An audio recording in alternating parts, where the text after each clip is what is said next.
Right, we are back. Episode 4 of the P7 Podcast. I'm your host, Josh, joined by co-host Jake. How are you, Maxie? Not too bad. How are you? Very, very well. Big week this week, mate. Another Over a one? few tours. Yeah, another one. Yep. Another one dominated by DJ. Yep. Uh, What yeah, about? as long as he wasn't particularly playing bad, you couldn't really see him being anywhere else. Yeah, correct. He was at the top all weekend, and Yeah. despite a couple of chances from other blokes that we'll get into, he just looked in control of the golf ball, and no one was really going to get close to him. And if when he's in control like that, Yeah. It's incredible to watch. yeah. So obviously, going through a few of the stats, DJ started at -10 for the weekend, finished at -21. Shot a final round 2 under to win it by 3 over Justin Thomas and Xander Schauffele, tied for second, which was good. But yeah, I think the biggest thing I took away from watching DJ down the stretch and throughout that final round was his putting is just so much better. So Yeah. the pass save on 13 was about a 25 footer, but he just didn't look like missing all day. And it's been like that for the last 3-4 weeks. And I think that's the difference when he's on, the putter's on. Yeah. Um, and I think he said that in a couple of interviews um, before he started to get back in the hunt for tournaments, is that he just needed to get his putting. Yeah. Um, yeah, He's once always his been, putting's on, it's yeah, like he's always flush driver, flush iron. Um, that's I it. was looking at a stat the other day that he lost yards this year in terms of his average driving distance, Yeah. but gained about 5 or 6% in terms of his accuracy and fairways hit. Yeah, okay, that's a good one. Yeah, So for him to do that, and then with his iron striking ability, and with how far he actually hits it, sort of is if he's on, no one's beating him really. yeah, I agree So that completely. the Tour Championship obviously counts as a win for him, and that brings him to 3 wins for the year, obviously to take home the Fedex Cup. Um, Mhm. the other thing I took from round 4 was how unfazed he was in terms of the guys that were chasing him. Obviously, Yeah, JT was sort of getting there, and if he sort of didn't make as many bogeys as he did early on when he was firing, then I think it would have been a different story. But for DJ to just keep within and just look unfazed throughout that yeah. final round was clutch. Even, Absolutely. that's we're used to seeing that from him, but even in that sort of situation, he's still got nothing from him. It was still the Yeah, same DJ. absolutely. And yeah, just credit to him and credit to his temperament. Um, next thing I want to move on to is my boy almost got there, JT. He was so close, and yeah, those bogeys in the last round early cost him because he Yeah, was on a run and he was birdieing holes, and he just made 2 or 3 silly bogeys, and then one late on 17 he bogeyed as well. Um, if he, you take out those 3 bogeys and he's even with DJ and putting the pressure right on, maybe it was a yeah, different that's it. story, but I mean, yeah, I was on edge because watching that final round, I thought he was going to go absolutely birdie crazy, um, Yeah, and just sort of really force up a challenge. But unfortunately, he didn't end up tied for second. Um, but yeah, I thought his play was still pretty tremendous to sort of have that mental capability when someone's that far in front of you to start a week, especially with DJ's, you know, caliber, to yeah, really put his head down and try and have a crack and be all out aggressive was pretty good to watch. for sure. And even Xander, coming up, he looked like he was struggling Yeah. most of the day. And you think that he finished that close. Mm. Well, that was my Like, next if you point. weren't looking at the scores, you Yeah. wouldn't think he was anywhere near it. That was my next point is watching that. and just to see how good of a ball striker Xander Schauffele is. Yeah. Unbelievable. And I think your opinion, I'll get your opinion here as well, but I think he's very much in that elite category now of top players. And I think he has to be sort of shown that respect and has to be considered for each major event that comes up. Yeah. Like you said, ball striking, it's so important. You look at, we were just talking about how good DJ is, and all it takes for him is to be on with the putter, and that's it. Yeah. So obviously that's so important. And then, yeah, like you said, he's there. He's consistently there now. He's got to be talked about for majors, anything going into the future. If you look at the leaderboard, taking out the shots given at the start of the week, Xander finished 15 under for the week. 4 shots clear, I think, of anyone else in the field. And to shoot 15 under around that track, it's pretty damn good. Yeah. So I think personally he's a massive chance for US Open. Yeah, for sure. If he putts like that, then I think it'll be right up there. Yeah, I mean the other thing with the US Open is no Koepka. So that's huge news. I think everyone just assumes that he's going to be there and be contending. So for him to all of a sudden not be there, that's pretty. Yeah, it's huge. It's pretty big, yeah. Back a bit, and then I mean the odds and stuff will fluctuate as well in regards to that, because no doubt he would have been right up there in terms of favourites. Yeah. The other thing I want to talk about is the amount of money that was paid out this week. $70 million paid out. It's crazy. Top 7 players. If you finish in the top 7 after the Tour Championship, you're taking home more than $1 million in the US. It's unreal. It's just ridiculous. So obviously, so much. DJ won 15 million of that for finishing first. Have a guess how much money he's won in the last 4 weeks. Oh, I'd feel like I'm going to be miles off no matter what I say. Yeah, 18. It'd have to be 7 million. Yeah. It's just crazy money, isn't it? Oh, what do you do with all that?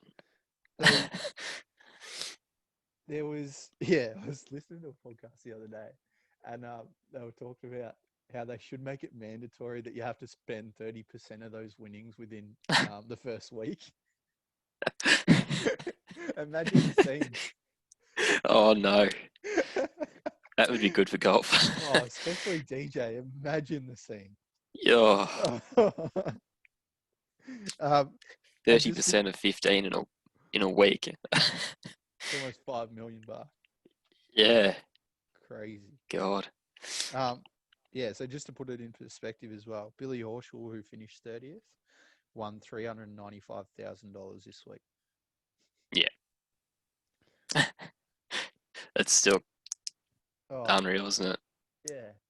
The one thing that annoyed me about the coverage was the lack of reference to the money. Yeah, I see what you mean. The putt on Xander made on the last was worth about $500,000 US. And that was the only time I recall that they mentioned anything in regards to the money. Yeah.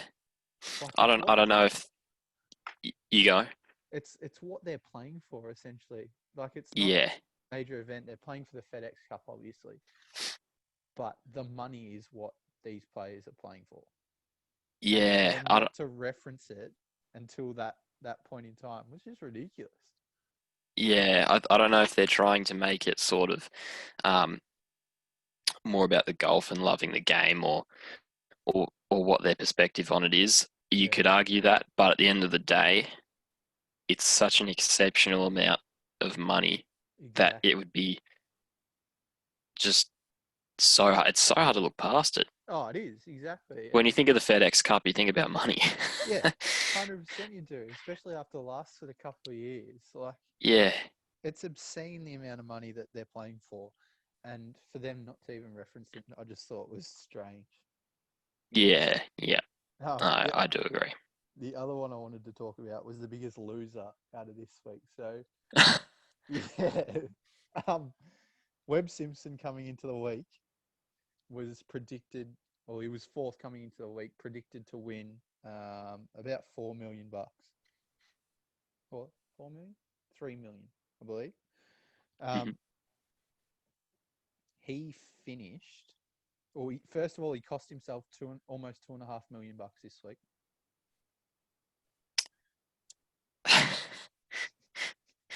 That's ridiculous. So Webb finished tied for 12th and made $682,000. Oh, So wow.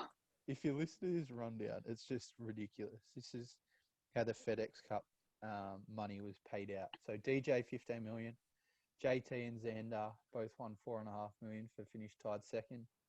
Rahm in fourth won 3 million. Fifth, Scotty Scheffler won 2.5 million. Sixth, Colin Morikawa 1.9. Seventh, Tyrrell Hatton 1.3. And then tied eighth was Patrick Reed, Sebastian Munoz, and Rory McIlroy won 960k. All the way down to Billy Horschel in 30th, won 395k. Yeah, Crazy. this is huge amounts. Absolutely huge amounts. Yeah, I still can't get over they just blatantly ignored it in the TV coverage. But anyway. Moving on from that, Safeway Open this week before the US Open, Yep. obviously.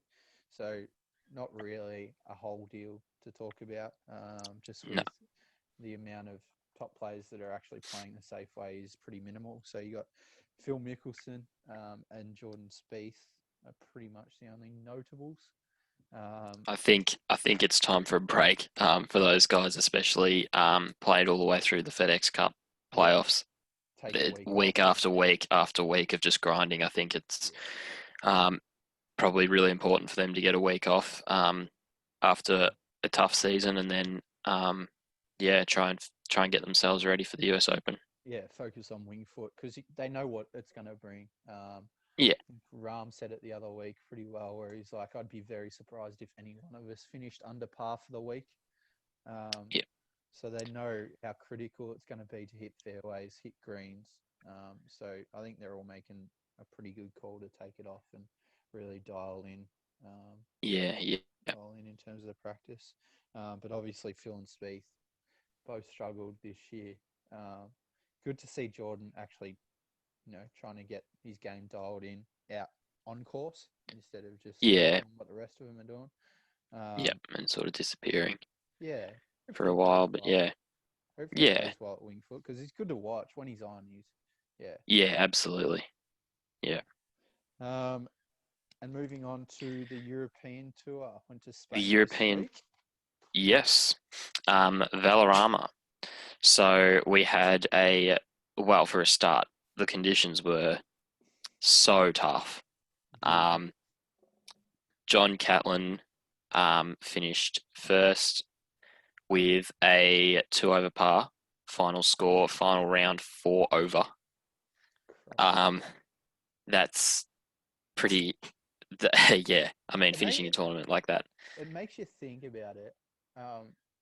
If the US guys weren't playing for the FedEx Cup this week, how many of them actually would have gone over to play this in preparation? Yeah, well, that's it because, tough course. The greens were rock hard. Wind, it's super tight, tree lined, all that kind of thing. We did see Martin Keimer in second, so whether he's thought about that. The other thing to mention with him is that he did make a bogey on the last. We were just saying earlier, nearly chipped in. Had a bit of an unfortunate bunker shot and then nearly chipped in for par to force the playoff, but couldn't quite Yeah, get over left the it line. just short, and then Catlin hit a really good first putt, just coaxed it up and tapped in for the 4. Yeah, yeah, Yeah, but I think story of the week is that course and how brutal it is. yeah. Just And sort of, another thing to mention that I did find was that John was actually the first American to win there since Tiger Woods in right, 1999. at Valderrama. Jeez, So there's a bit of a fun fact. that's a good one from you. Yeah, I think if you look through the stats and the amount of people that actually shot under par in that final round was very minimal. So Anton Yeah, Rosner that finished in third, shot 1 under. Next bloke to do it was Lee Westwood in 10th spot. Shot a really good 4 under in the final round. And then, it's just over par, it's the over sort of par, course where over you're par. thinking anywhere around par is a really good day. Yeah, correct. And you'd sort of take a couple over, as you can see. Yeah. Yeah, you would take a couple over probably Or you on look at most days out there. the guys that sort of finished down the order a bit. Rasmus Højgaard won last week, finished at 11 over par this week. Yeah, Thomas Dietrich been dominating the European Tour, finished 11 over. Bernd Wiesberger finished 11 over as well. So just not easy and a different sort of test for these players, which is good to see. yeah, Like it made some pretty yeah, good watching. Yeah, yeah. Like we said probably the other week, I think it's good to see them really tested on a tough course where I think a lot of amateur golfers are probably playing similar golf when they go out just trying to make pars, and that's sort of what these guys are doing here. yeah, for Just sure. trying to limit the damage. They're not playing attacking golf where they can hit every flag and every green. Yeah. You know, so yeah, it's a different game and it's good to see. Yeah, without doubt. I mean, it creates a bit of drama for us, the spectators, and the avid listeners each week. Which is so much better to watch than a bloke going out and tearing up one of these Yeah, US courses and shooting 30 under for the week, and you just go, all right, no dramas. birdies just come, yeah, Yeah, come by with that. But with this, someone makes a birdie, it's really, you've done well. yeah, big time. You've hit 2 quality shots at least. Yeah, Moving on to Korn Ferry Tour this week, had the Lincoln Land Championship. A few of the big players were sort of out. Curtis Luck took the week off. But we had another Aussie win. Aussie Brett Drewitt, 1 by 1, shooting 19 under for the week. Biggest talking point for Drewitt was he shot 9 under in the second round, which was just huge. And then I think he went 3 under over the weekend to win it by 1. That moves him to 18th in the standings.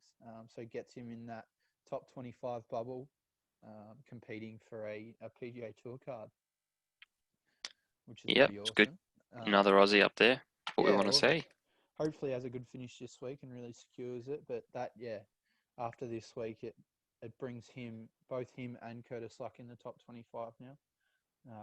So good to see 2 of the Aussie guys, really competing and trying to earn those PGA Tour cards. They go to the Evans Solar Invitational this week at Chicago Highlands. I think it's the final event, so don't quote me on that. But be interesting to watch. That's for sure. Yeah. On to some equipment news this week, Maxie. A big Yes. release. It sort of came out the blue a little bit. I mean, no one has much on this. You can do all the research you like, but we've got some new woods from Titleist, which is always a bit of a talking point because they don't happen too often compared to the other manufacturers. So we can see at the moment a TSI, it's going to be called, so TSI 2 and a TSI 3. They I mean, pretty classic Titleist look from what black. Gloss black top. It's the sleek bottom. They've gotten rid of the little arrow, the classic Titleist arrow, which is an interesting one. and pop the TSI logo on the top. I'm not usually a fan of logos on the top of the crown, but Yeah, I'm not. I'm just looking at some shots at the moment. They don't sort of look that overly large on it, so no, it's not really. it's not massive. Yeah, it's not sort of brutal on the club No, looking down on it. So, I it mean, still looks smart, as you'd yeah, expect. It almost looks pink. it does, and I that's don't know if you can see exactly that what I from the was going to TS3. say. Yeah. Yeah, yeah, it almost looks that. So that one does feature a sliding weight, which is another new one from Titleist. Love it, absolutely love it. Yeah, I think that I can't remember what it was called. That little core canister thing. I think that's just. Yeah, sure, It's just. It's a little frustrating.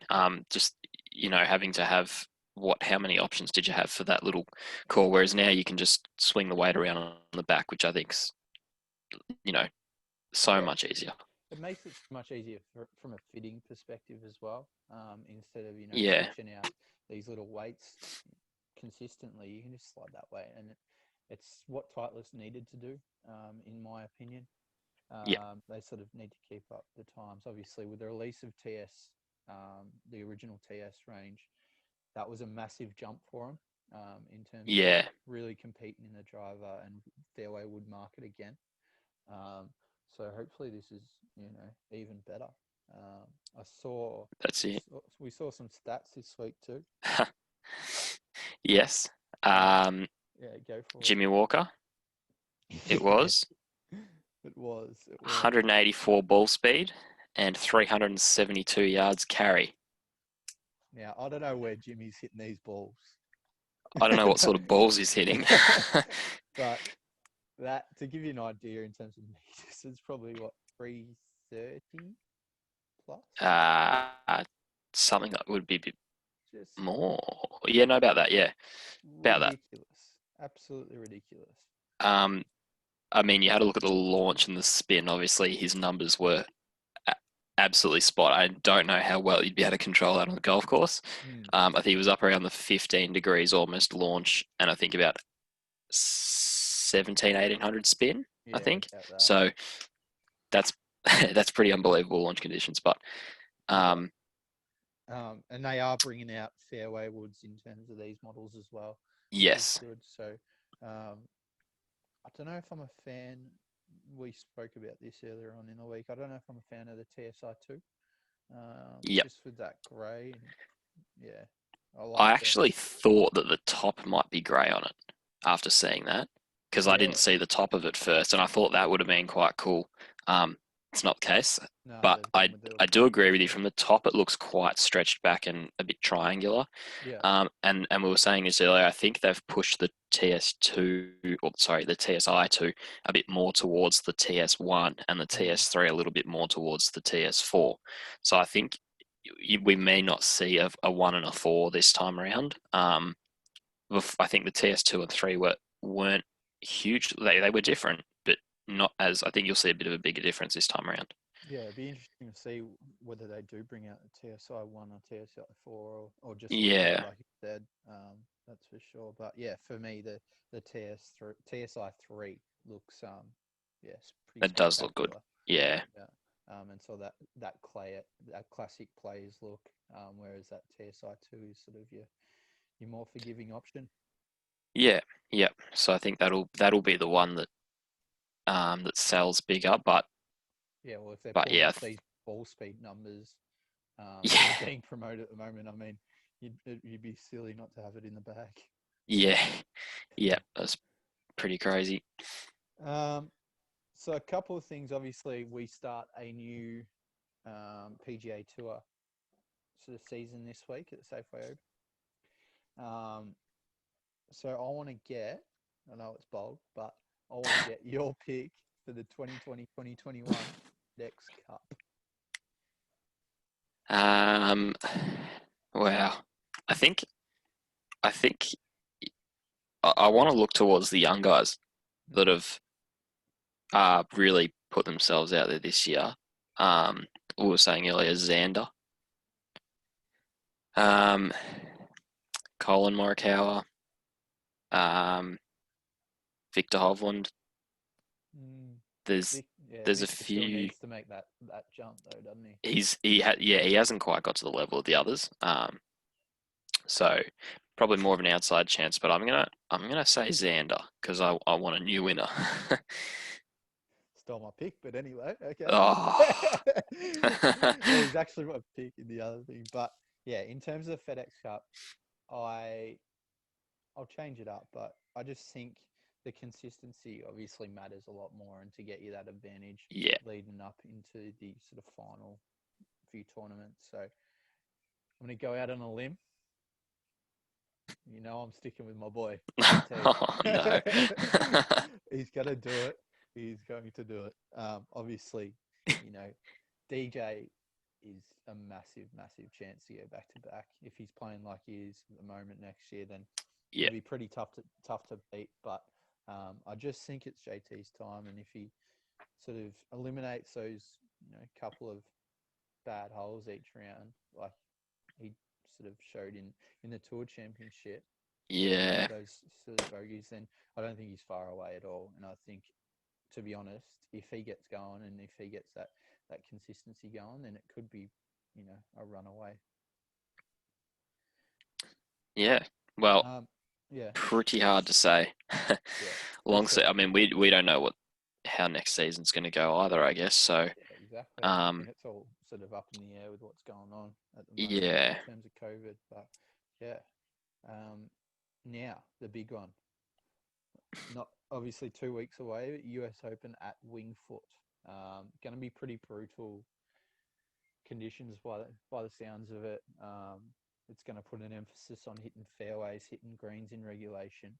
And your putter must be good around there with the slopes and the undulations. Give us a pick, Maxi. What do you reckon? It's a hard one. Like you said, hitting fairways is going to be that's I think that's where you need to be hitting as many fairways as you can. Yeah. If DJ can hold his form through his week off, I think he'll be a really good chance again. Like you said, JT, I mean, he was there this week. He just had a few holes. So I think he'll be there again. I think I'm going to pick DJ again, though. I don't think he's going anywhere. Safe bet. Safe bet. All right. Well, I'm going to back my boy. Since you stole my pick of him in the FedEx Cup for next year, I'm going to go with Xander. Xander, yep. Yeah, I just think the way he hits the ball and the way he hits enough fairways, and he sort of, his iron play is just incredible. So if he gets a putter rolling, I think he'll be pretty tough to beat in terms of the 4 days in brutal conditions. Yeah, that ball striking will definitely shine through. Yeah. So obviously Safeway Open this week, and then we're on to Winged Foot. We don't really sort of care too much about the Safeway Open, if we're honest. Nope. It's all about 2 weeks time from now, or a week's time from now. But definitely second major of the year. Yeah, it'd be interesting to see if any of these guys that are playing this week that have a shot in the US Open can sort of take some form in. Yeah, even some of those guys, like we were saying earlier, who didn't play well towards the end of the season, if they've taken the time off to, if they've managed to get their game in good shape. So, it's having them not play for a few weeks. It's almost like having them come out at the start of a new season and seeing what they've got. So, exactly. It'll be a good week. It will be. All right. Well, that about wraps us up for another week. At 4, done and dusted, Maxi. We'll be back next week to review the Safeway Open and all the other tours as well, and then give you a little bit more of a preview in terms of the US Open, which we're all looking forward to. Take care, guys. See ya.